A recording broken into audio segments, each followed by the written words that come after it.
నమస్తే. Welcome to my channel Rajyalakshmi yoga. Thanks for ఇప్పటివరకు నా ఛానల్ని సబ్స్క్రైబ్ చేసి నన్ను సపోర్ట్ చేసిన ప్రతి ఒక్కరికి కూడా చాలా చాలా కృతజ్ఞతలు. అయితే సో అందరికీ ఉపయోగపడే ఒక మంచి ఇన్ఫర్మేషన్ ఏంటి అంటే, అందరికీ తెలుసు యోగా అనే పదం చాలామంది విన్నారు కదా. అసలు యోగా అంటే ఏంటి, మరి యోగా ఎందుకు చేయాలి, యోగా అంటే ఏమేం చేయాలి, అసలు దేని యోగా అంటారు? యోగా అంటే కేవలం మనకు తెలిసినటువంటి ఆసనాలే అని చాలామంది అనుకుంటారు. అందుకే యోగా చేయడానికి చాలా భయపడుతుంటారు. అమ్మో, నా వల్ల కాదు, నేను చేయలేను, నా ఏజ్ అయిపోయింది, ఇప్పుడు నా శరీరం సహకరించదు అని భయపడుతుండే. యోగా చేస్తే ఏమో అయిపోతుందని చాలా భయపడుతుంటారు. కానీ అసలు యోగా అంటే ఏంటో మీరు తెలుసుకుంటే ఖచ్చితంగా అందరు చేయగలుగుతారు. దీనికి ఏజ్ లిమిట్ అంటూ ఏమి ఉండదు. ప్రతి ఒక్కరూ చేసేదే యోగా. ప్రతి ఒక్కరు చేయగలుగుతారు. ఎందుకంటే యోగా అంటే ఏంటో తెలుసుకుంటే కదా మనం చేస్తామో చేయలేమో అనేది తెలిసేది. ముందే డిసైడ్ అయిపోతే ఎలా?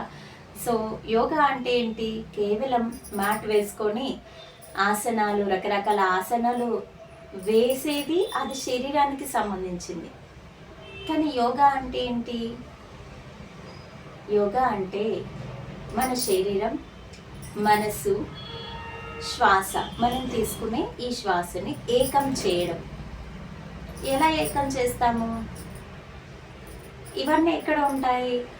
శరీరం మన దగ్గరే ఉంటుంది, శ్వాస మన దగ్గరే ఉంటుంది, మనస్సు మన దగ్గరే ఉంటుంది. కాబట్టి దీనికోసం మనం ఎక్కడికో వెళ్ళి యోగా చేయాల్సిన అవసరం ఏముంది?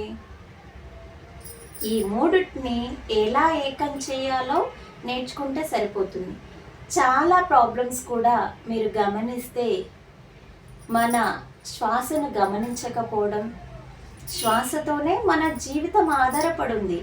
శ్వాస లేకపోతే ఏ వ్యక్తి కూడా జీవించలేడు. మరి అలాంటి అంత ఇంపార్టెంట్ అయినటువంటి శ్వాసను మనలో ఎంతమంది గమనిస్తున్నామా? అసలు గమనించటం లేదు. నిజం చెప్పాలంటే అసలు కొందరికి మనం శ్వాస తీసుకుంటున్నామన్న సంగతి కూడా తెలియదు. అలా బ్రతికేస్తున్నాం, ఏదో అలా జరిగిపోతుంది, రోజులు గడిచిపోతున్నాయి అంతే. కానీ మనకు జీవన ఆధారం మొత్తం శ్వాసని. ఈ శ్వాసక్రియ సరిగా ఉంటేనే అన్ని ప్రాబ్లమ్స్ సాల్వ్ అవుతాయి. ఇంకొకటి మెంటల్ ప్రాబ్లమ్స్ వల్ల కూడా, మెంటల్ స్ట్రెస్ వల్ల కూడా శరీరం పైన చాలా ప్రాబ్లమ్స్ క్రియేట్ చేస్తుంది. చాలామందికి తెలుసు, మనం మెంటల్గా స్ట్రాంగ్గా లేకపోతే, స్ట్రెస్తో ఉంటే ఆటోమేటిక్గా మన శరీరం అనేది సహకరించదు కదా. సో అందుకని ఇది అసలు మన వల్ల అవుతుందా ఈ మనసుని కంట్రోల్ చేసుకోవడం? శరీరం కూడా, మనసు కంట్రోల్లో లేనప్పుడు శరీరం కూడా మన మాట వినదు. మరి ఎలా? ఈ మూడింటిని కంట్రోల్ చేసుకోవాలి. శ్వాసక్రియ అది మనం గమనించినా గమనించకపోయినా దానంతట అది జరిగిపోతుంది. మనిషి ఎప్పుడైతే మరణం సంభవిస్తుందో అప్పుడు మాత్రమే అది ఆగిపోతుంది. ఇది నిరంతరం జరిగే ఒక ప్రక్రియ. ఈ ఆలోచనలు కూడా నిరంతరం కొనసాగుతుంటాయి. దీనికి అదుపు ఏమీ లేదు. ఎక్కడెక్కడ మనం పని చేస్తుంటాం, ఒక పని చేద్దామని అనుకుంటాం, కానీ ఆలోచనలు ఏవేవో వస్తుంటాయి. వాటికి అదుపు ఏమి ఉండదు. అవి మంచా చెడా కూడా మనం నిర్ణయించుకోలేం. అలా ఆలోచన కంటిన్యూగా వస్తుంటాయి. మరి ఇవి ఎలా వీటికి ఆనకట్ట వేయాలి? అది తెలుసుకోవడమే యోగా. మనల్ని నడిపించేది, మనం ఏదైనా సాధించడానికి ఉపయోగపడే ఈ శరీరం దృఢంగా ఉండాలి. ఈ శరీరానికి పుషప్ ఇచ్చేది, మనం అనుకున్నటువంటి లక్ష్యాలను సాధించడానికి మనల్ని స్ట్రాంగ్ చేసేది, మన ఆలోచనని దృఢంగా ఉంచేది, మనకు రోజు మనకు మోటివేషన్ ఇచ్చేది ఏంటంటే మనసు. ఆ మనసుని మనం సరి చేసుకోవాలి. మనం ఎలాంటి ఆలోచనలతో గడిపితే జీవితం అలానే ఉంటుంది. మంచి ఉంటుంది, చెడు ఉంటుంది ఆలోచనలో. కానీ మన దేనికి ప్రాధాన్యతను ఇస్తున్నామనేది చాలా ముఖ్యం. దాన్ని బట్టే మన జీవనం ఆధారపడి ఉంటుంది. మనసు కంట్రోల్ లేకపోతే ఏమవుతుంది? శరీరం ఏ విధంగానో నడిచిపోతుంది, ఓకే. కానీ మనసు మనం గమనించం. దాన్ని అదుపు చేయాలంటే ఫస్ట్ దాన్ని గమనించాలంటే దాన్ని ఏకాగ్రం చేయాలి. ఏకాగ్రం ఎలా చేయొచ్చు? ఫర్ సపోజ్ మనం వంట చేస్తుంటే కూడా మనం ఏవేవో ఆలోచనలు, ఏవేవో మాట్లాడేస్తుంటాము. కానీ అసలైనటువంటి వంట పైన మనం ధ్యాస పెట్టం. మీరు చాలామంది వినే ఉంటారు, మనం చేసే వంట ఎలాంటి ఆలోచనతో చేస్తే అటువంటి ప్రభావం, అలాంటి ఆలోచనలే ఎవరైతే ఆ వంటను తింటారో, మనం చేసినటువంటి ఆహారాన్ని తింటారో వాళ్ళపైన కూడా అటువంటి ప్రభావం పడుతుందని. మరి మనం శాంతియుతంగా, ప్రేమతో మన కుటుంబ సభ్యులందరూ కూడా ఆరోగ్యవంతంగా ఉండాలి, చక్కగా ఉండాలి, వారి బుద్ధి వికసించాలి, వారి బుద్ధి మంచిగా ఉండాలి అని మనం మంచిగా అనుకుంటూ వంట చేస్తే ఆ ప్రభావమే అందరిపైన పడుతుంది. ఎవరు అది తిన్నా కానీ ఆ ప్రభావమే పడుతుంది. అలాగే కోపం, ఆవేశం, చిరాకుతోని మనం వంట చేస్తే అలాంటి లక్షణాలంతా కూడా ఎవరైతే ఆ వంట తింటారో, ఆహారం తింటారో వాళ్ళందరికీ కూడా వస్తాయి. కాబట్టి వంట అనేది శాంతియుతంగా, ప్రేమతో, ఇష్టంగా చేయాలి. ఇలాంటి మార్పులు చేసి చూడండి. అలాగే భోజనం తినేటప్పుడు మనం ఏం చేస్తున్నాము? ఫోన్ వాడుతున్నాం. ఫోన్ లేకుండా అసలు ఉండలేకపోతున్నాం. పిల్లలకు కూడా ఫోన్ అలవాటు అయిపోయింది. ఫోన్ లేకుండా వాళ్ళు తినము అని చెప్పేస్తున్నారు. ఇదంతా ఎక్కడి నుంచి వస్తుంది? తల్లిదండ్రులమైనటువంటి మనం పాటిస్తే పిల్లలు పాటిస్తారు. మన దగ్గర నుంచే స్టార్ట్ అవ్వాలి. తీసుకునే ఆహారం ఎందుకు తీసుకుంటున్నాము? శరీరానికి పోషక విలువలు అందడానికి, శరీరానికి శక్తిని ఇవ్వడానికి. కానీ మరి మనసు ఎక్కడో పెట్టి తింటే ఆ శక్తి వస్తుందా? ఫోనే ఆ శక్తిని మొత్తం హరించి వేస్తుంది కదా, మైండ్ అంతా పాడు చేస్తుంది కదా. మరి తీసుకున్న ఆహారం ఎందుకు వృధా అయిపోతుంది? కాబట్టి సాధ్యమైనంత వరకు ఫోన్ పక్కన పెట్టండి. దయచేసి అందరినీ కోరుకుంటున్నాను, తినేటప్పుడు ఫోన్ అనేది పక్కన పెట్టాలి.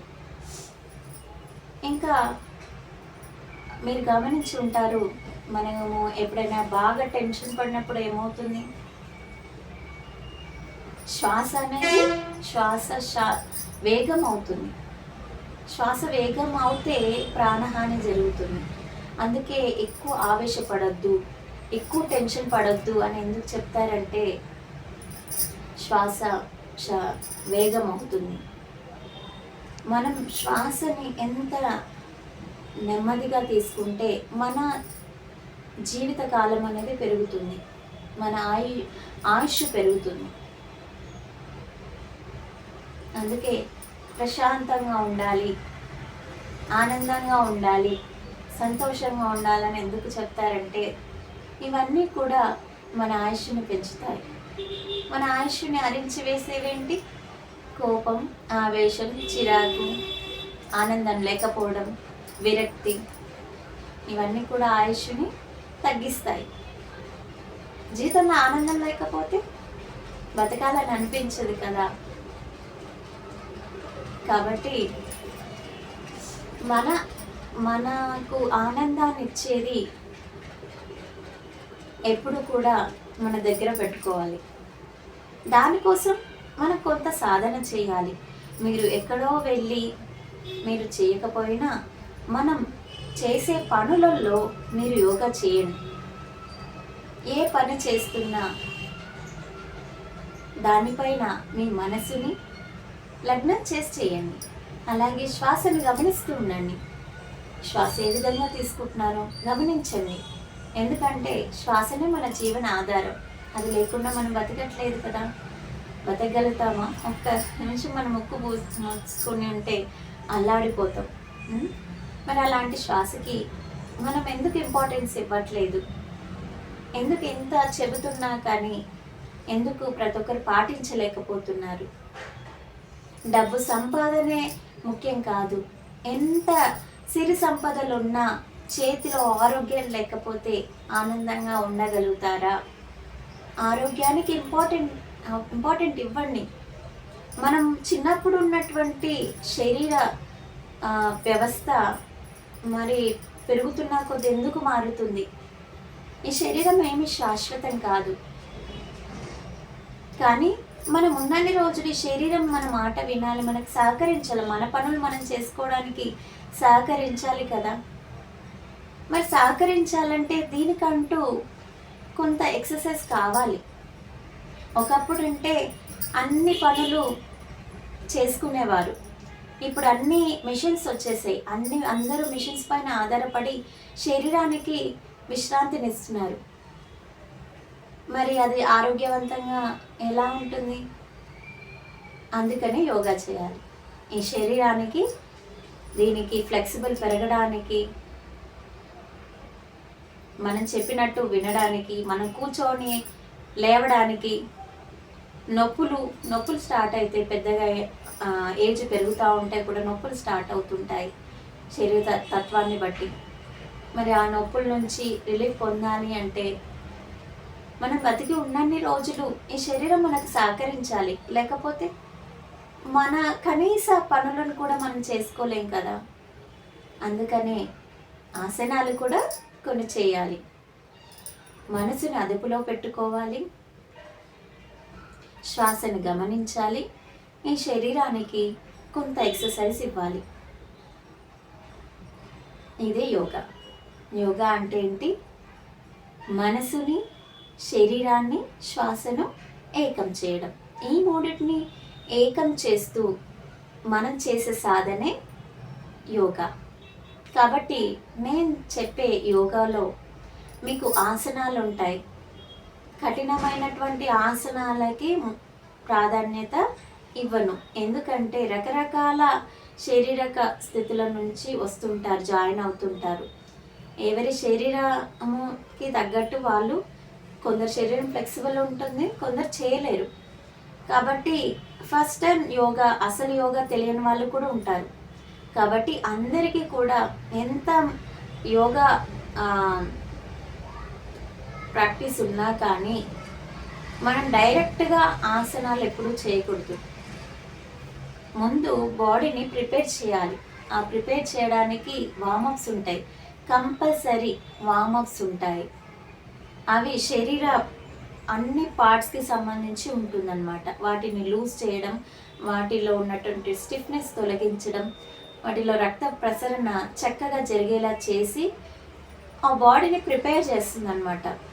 బాడీని ప్రిపేర్ చేసి మనం ఫర్దర్గా ముందు ఆ శరీర పార్ట్స్కి కొంచెం ఫ్లెక్సిబుల్ వస్తుంది. మనం చేసే ఆ ఆసనాలకు సహాయం చేయాలి. ఇవన్నీ కూడా బాడీ పార్ట్స్ అన్ని. అవి సహకరించకపోతే మనం ఏం చేయలేం. అందుకని రోజు కంపల్సరీ వార్మప్స్ ఉంటాయి. సో ప్రార్థన ఉంటుంది. ఎందుకంటే మనం చేసేది మన శరీరం, మనసు, శ్వాసకు సంబంధించి. ఈ జీవితాన్ని ఇచ్చినటువంటి భగవంతుడి కృతజ్ఞత చెబుతూ మనకు మానసికంగా, శారీరకంగా ఆరోగ్యాన్ని ఇవ్వండి అని చెప్పేసి భగవంతుడిని ప్రార్థించి మనం యోగా చేస్తాం. అది కంపల్సరీ ఉంటుంది. తర్వాత సూర్య నమస్కారాలు కూడా చెప్తాను. శరీరం దృఢంగా అవ్వడానికి, ప్రతి అవయవానికి చాలా మంచిదన్నమాట. ప్రతి ఒక్కరు కూడా సూర్య నమస్కారాలు చేసుకోవాలి. ఇంకా వెయిట్ లాస్ అవ్వడానికి కూడా సూర్య నమస్కారాలు చాలా బాగా ఉపయోగపడతాయి. అలాగే ప్రాణాయామం ఉంటుంది. ప్రాణాయామం మన శ్వాసక్రియని అదుపు చేస్తుంది, మనలో ప్రాణశక్తిని నింపుతుంది. ఎక్కడెక్కడ ప్రాణశక్తి లోపం ఉందో దాన్ని సరిచేసి మనకు మంచి ఆరోగ్యాన్ని ప్రసాదిస్తాయి ప్రాణాయామాలు. అలాగే మెడిటేషన్ ఉంటుంది. సో ఇంత మంచి అవకాశాన్ని దయచేసి ఎవ్వరు కూడా వదులుకోకండి. నేను కండక్ట్ చేసే free online yoga batch for women 23rd నుంచి ఈ మంత్ స్టార్ట్ అవబోతుంది. సో మీరు మెసేజ్ చేయండి, ఓకేనా? ఇంట్రెస్ట్ ఉన్న వాళ్ళు ప్రతి ఒక్కరూ చేయాలని నేను కోరుకుంటున్నాను. సో స్టార్ట్ చేయండి. Thank you so much.